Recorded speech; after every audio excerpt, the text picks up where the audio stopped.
დღეს საქართველოს მართლმადიდებლური ეკლესია წმინდა ანდრია პირველწოდებულის ხსენების დღეს აღნიშნავს. სადღესასწაულო წილვალოცვად ყველა მოქმედ მართლმადიდებლურ ტაძარში ჩატარდა.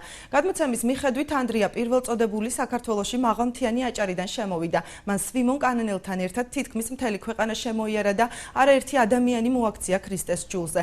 სოფელ დიდაჭარაში დღემდეა შემონახული ტაძრის ნანგრევები, სადაც მოციქულმა ღვთისმშობლის ხატი დაასვენა. დეკანოზის შიო პაიჭაძე განმარტავს, რომ ქართული ეკლესია წმინდა ანდრიას საყდრადაა წოდებული, რადგან ქვეყანაში ქრისტეს შესახებ პირველად სწორედ მან იქადაგა. ანდრია პირველწოდებულის ხსენების დღეს საქართველოს მართლმადიდებლური ეკლესია წელიწადში ორჯერ აღნიშნავს.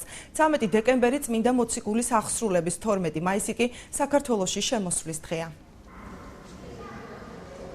მოგილოცავთ დღემდე დღეს ანდრია პირველწოდებულის ხსენების დღეს, უპირველეს ყოვლისა ქართველი ერისთვის ეს უდიდესი დღეა, რამეთო საქართველოს ეკლესია ანდრიას საყდრად არის წოდებული და საქართველოს დღეს არის უქმე დღე, მართლაც მნიშვნელოვანია, იმიტომ რომ ანდრია პირველწოდებული არის ქრისტიანობის პირველი შემომტანი საქართველოში და კერძოდ ჩვენ კუთხეში დიდაჭარაში, როგორც ამას ქართლის ცხოვრება გვამცნობს. დღევანდელ დღეს ვილოცავ მთელ საქართველოს ზამს სიამოვნებს, ყოველის დროს მაჟრიალებს.